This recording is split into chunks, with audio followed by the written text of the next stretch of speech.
नमस्कार, India news पर देवभूमि live देख रहे हैं आप। आपके साथ मैं अभिषेक पांडे। बुलेटिन की शुरुआत करेंगे और सीधे रुख करेंगे इस वक्त की तमाम अहम खबरों को। आपको बता दें कि हरिद्वार में हुए कोरोना टेस्ट मामले में फर्जीवाड़े को लेकर उत्तराखंड के मुख्यमंत्री तीरथ सिंह रावत का बड़ा बयान सामने आया है। तीरथ सिंह रावत का कहना है कि यह मामला उनके मुख्यमंत्री बनने से पहले का है, लेकिन जो भी लोग इस मामले में दोषी पाए जाएंगे उन पर सख्त से सख्त कार्रवाई की जाएगी।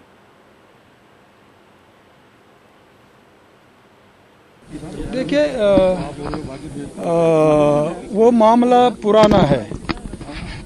मैं मार्च में आया हूँ, वो मामला बहुत पुराना है।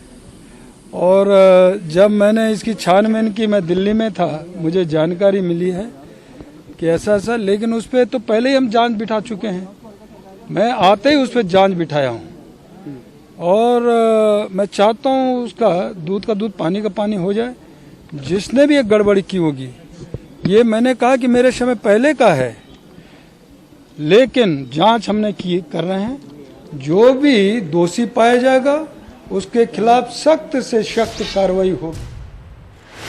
हरिद्वार में कुंभ मेले के दौरान हुए कोविड टेस्ट घोटाले पर स्वास्थ्य विभाग की ओर से एफआईआर दर्ज कराई गई है। आपको बता दें कि सीएमओ हरिद्वार ने नगर कोतवाली में 2 निजी टेस्टिंग लैब, लाल चंदानी लैब्स और नावला लैब के साथ मैक्स कॉर्पोरेट सोसाइटी के खिलाफ शिकायत देते हुए मुकदमा दर्ज कराया है।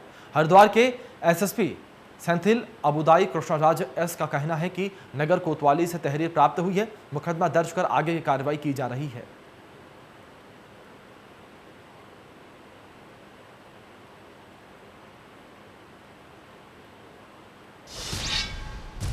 तो यहाँ आपको बता दें कि उत्तराखंड मौसम विज्ञान केंद्र ने अगले 3 से 4 दिनों तक प्रदेश में कुमाऊं रीजन और गढ़वाल रीजन के लिए मौसम का पूर्वानुमान जारी किया है। मौसम वैज्ञानिक रोहित थापलियाल के मुताबिक कुमाऊं और गढ़वाल के ज्यादातर इलाकों में हल्की से मध्य बारिश की संभावनाएं व्यक्त की गई हैं और कुमाऊं रीजन के पिथौरागढ़, बागेश्वर, नैनीताल, चंपावत जिले में कहीं कहीं पर भारी वर्षा की संभावना व्यक्त की गई है। 18 जून से कुमाऊं रीजन में बारिश की ज्यादा संभावना बढ़ेगी। पिथौरागढ़ और नैनीताल में भारी से बहुत भारी बारिश की संभावना है। मौसम वैज्ञानिक रोहित थापलियाल ने बताया कि 20 जून से उत्तराखंड में बारिश के हल्के से कम होने की संभावना है, लेकिन वहीं तापमान ज्यादातर जगहों पर सामान्य से 2 डिग्री ज्यादा रहेगा। हो गई है तो अगले 3-4 दिनों में उत्तराखंड में कुमाऊं क्षेत्र में अधिकांश स्थानों पर, जबकि गढ़वाल क्षेत्र में अनेक स्थानों पर हल्की से मध्यम वर्षा और गरज चमक के साथ वर्षा मिलने की संभावना है। 17 जून को उत्तराखंड के कुमाऊं क्षेत्र में विशेषकर पिथौरागढ़, बागेश्वर, नैनीताल, चंपावत जनपदों में कहीं कहीं भारी वर्षा मिलने की भी संभावना है। 18 तारीख को वर्षण जो है विशेषकर कुमाऊं क्षेत्र में थोड़ा बढ़ सकता है और कुमाऊं क्षेत्र के जनपदों में कहीं कहीं भारी वर्षा मिलने की संभावना है, जबकि पिथौरागढ़, नैनीताल, चंपावत जनपदों में कहीं कहीं भारी से लेकर के बहुत भारी वर्षा मिलने की भी संभावना है। उसके बाद जो है 20 तारीख की बात करें तो 20 तारीख के बाद से जो है उत्तराखंड में वर्षण में कुछ कमी मिलने की संभावना है।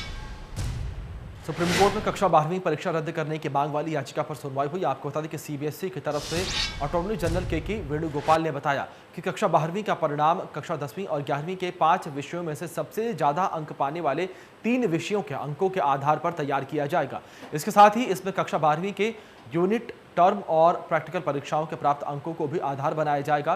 केंद्र ने सुप्रीम कोर्ट को यह भी बताया है कि सीबीएसई द्वारा 31 जुलाई तक कक्षा 12वीं का परिणाम घोषित कर दिया जाएगा। वहीं सुप्रीम कोर्ट ने कहा कि परिणाम घोषित होने के बाद विद्यार्थियों द्वारा प्राप्त अंकों के बारे में शिकायत को दूर करने के लिए एक तंत्र होना चाहिए। इस पर अटॉर्नी जनरल ने कहा कि वह अधिकारियों से सलाह लेंगे।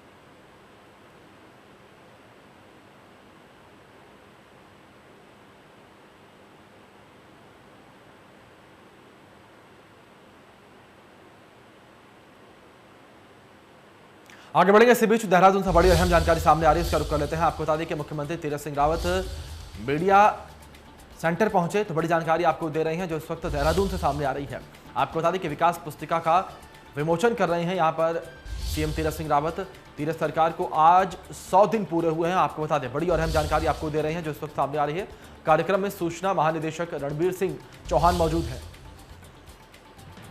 कैबिनेट मंत्री सुबोध उनियाल, गणेश जोशी भी यहां पर मौजूद है। आपको बता दें, तो बड़ी जानकारी आपको बता दें कि तीरथ सरकार के 100 दिन आज पूरे हुए हैं और इस उपलक्ष्य में CM Tirath Singh Rawat media centre पहुंचे हैं और यहां पर विकास पुस्तिका का विमोचन सीएम तीरथ सिंह रावत स्वयं कर रहे हैं। तो बड़ी जानकारी आपको दे रहे हैं जो इस वक्त सामने आ रही है देहरादून से। कार्यक्रम में सूचना महानिदेशक रणबीर सिंह भी मौजूद हैं। आपको बता दें बड़ी जानकारी सामने आ रही है, कैबिनेट मंत्री सुबोध उनियाल और गणेश जोशी भी यहां पर मौजूद हैं। तो बड़ी जानकारी आपको बता दें कि आज तीरथ सिंह रावत सरकार के 100 दिन जो हैं वो पूरे हुए हैं और वहीं मुख्यमंत्री तीरथ सिंह रावत जो है मीडिया सेंटर पहुंचे हैं और विकास पुस्तिका का विमोचन यहां पर कर रहे हैं। साथ ही आपको बता दें कि तीरथ सरकार को आज 100 दिन पूरे हुए हैं और साथ ही आपको बता दें कि सीएम तीरथ सिंह रावत के साथ तमाम अधिकारी और मंत्रीगण जो है मौजूद हैं। कार्यक्रम में सूचना महानिदेशक रणबीर सिंह चौहान भी मौजूद हैं। आपको बता दें कि कैबिनेट मंत्री सुबोध उनियाल और गणेश जोशी भी यहां पर मौजूद हैं। सरकार के 100 दिन होने पर, तीरथ सरकार के 100 दिन होने पर यहां पर आपको बता दें कि तमाम मंत्री और अधिकारी मौजूद हैं और यहां पर खुद सीएम विकास पुस्तिका का विमोचन कर रहे हैं।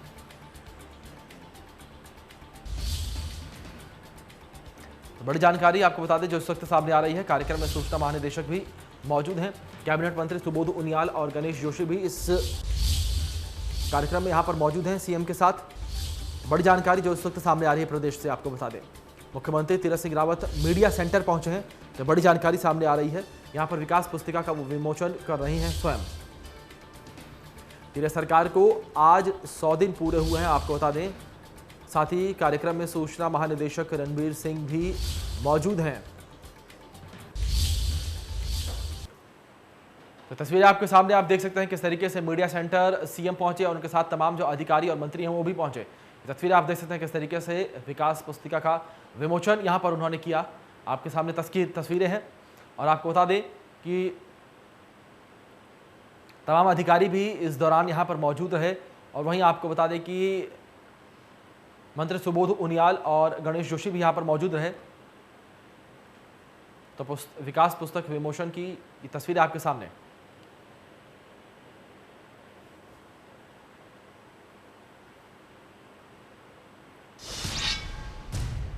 आगे बढ़ेंगे। आपको बता दें कि रुड़की में कोरोना संक्रमण से राहत के बीच अब स्थिति सामान्य होती जा रही है। धीरे धीरे व्यवस्था पटरी पर लौट रही है। कोविड-19 के चलते प्रदेश भर में लगाए गए कोविड कर्फ्यू में भी अब छूट मिलनी शुरू हो गई है।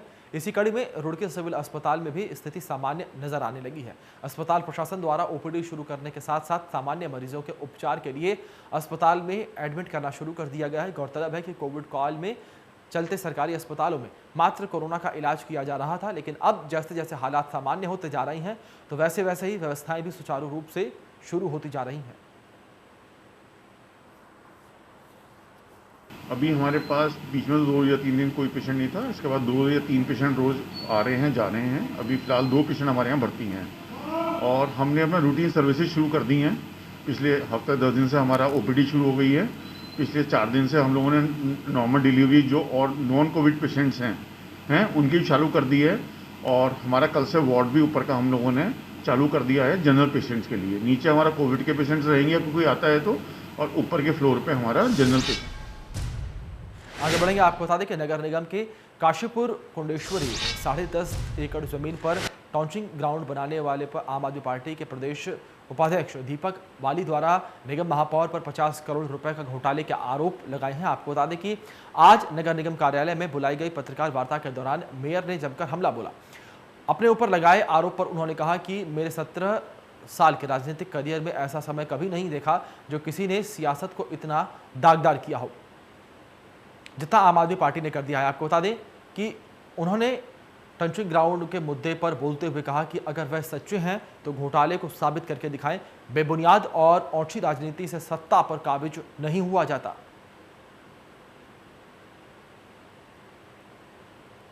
ऐसा आरोप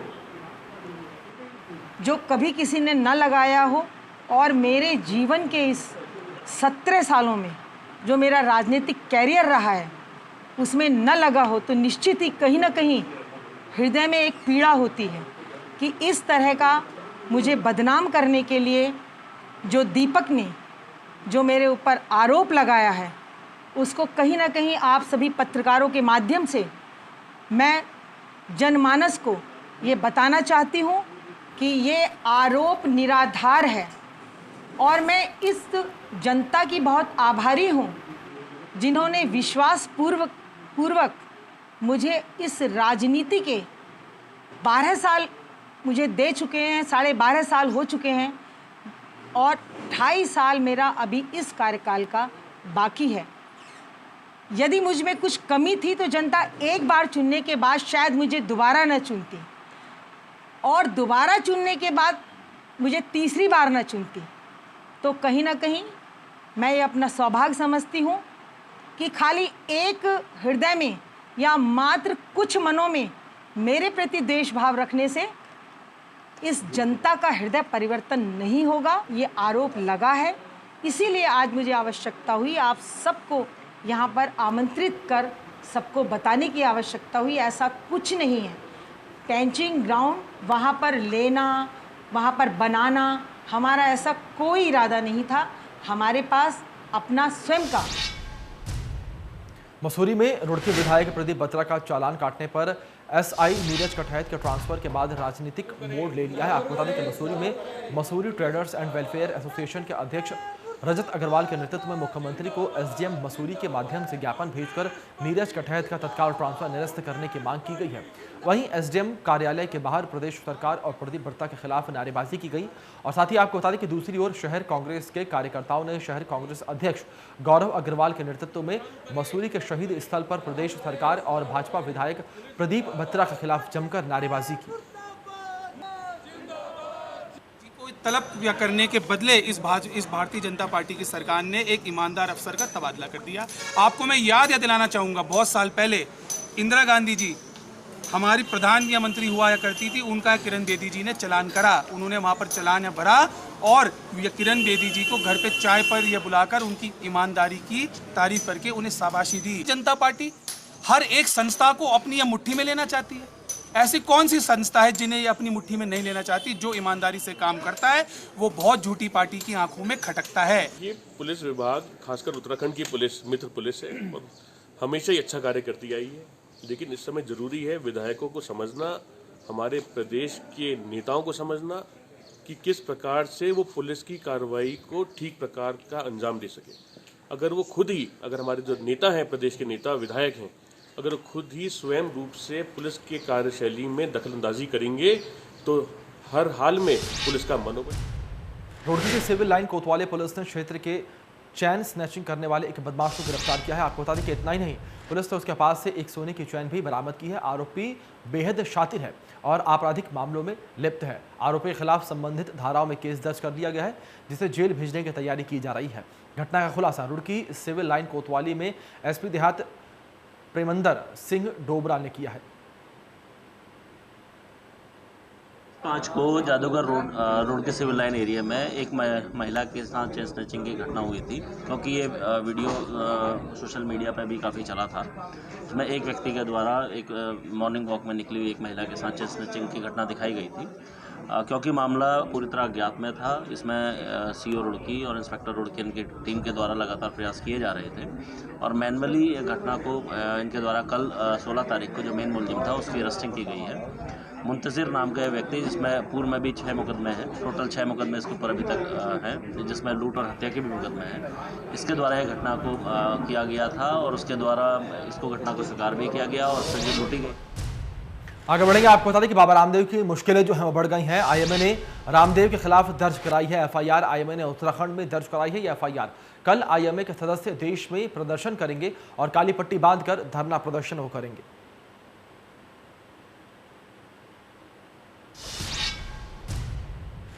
आगामी विधानसभा चुनाव के मद्देनजर 27, 28 और 29 जून को बीजेपी की एक चिंतन बैठक अल्मोड़ा में हो सकती है। इस बैठक में बीजेपी प्रदेश कोर कमेटी के सभी नेता शामिल होंगे। बैठक में मुख्यमंत्री समेत सभी सांसद, अन्य कैबिनेट मंत्री भी शामिल होंगे। बीजेपी के प्रदेश महामंत्री सुरेश भट्ट के मुताबिक ये बैठक मार्च में आयोजित हो जानी थी, लेकिन कोविड कारणों के चलते बैठक जून के अंतिम सप्ताह में कराने का फैसला लिया गया है। वर्तमान में पार्टी के हालातों पर चर्चा और विधानसभा चुनाव की रणनीति को देखते हुए सरकार और संगठन के बीच तालमेल को लेकर इस बैठक में चर्चा हो सकती है।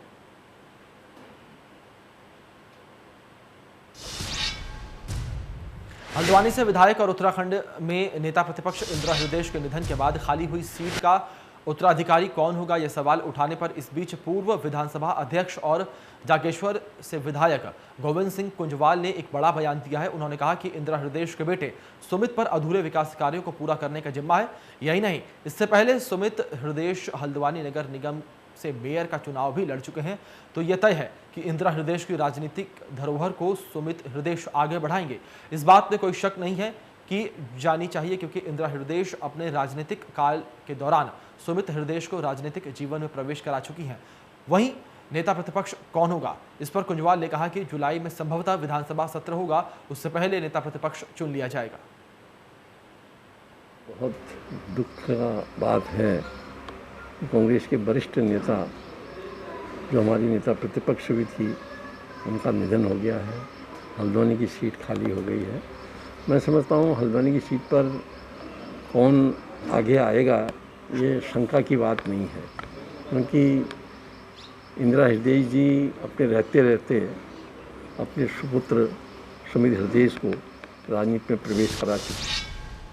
कोरोना की तीसरी लहर नवजात बच्चों को अपनी चपेट में न ले ले, इसके लिए अभी से पौड़ी में नवजात बच्चों की सुरक्षा के लिए प्रभावी कदम जो है वो उठाए जाने लगे हैं। यहाँ पर जिला चिकित्सालय पौड़ी में नवजात बच्चों को न्यूमोकॉकल निमोनिया व दिमागी इन्फेक्शन जैसे गंभीर रोगों से बचाने के लिए जिला अस्पताल में पीसीवी टीका सेंटर की शुरुआत कर दी गई है। आपको बता दें कि इस सेंटर में पीसीवी टीका नवजात बच्चों के लेकर 9 माह तक के बच्चों को लगाए जाएंगे, जो कि न्यूमोकॉकल निमोनिया व दिमागी इन्फेक्शन से बच्चों को बचाएंगे और इन रोगों से होने वाली मौत की रोकथाम में भी प्रभावी साबित होंगे।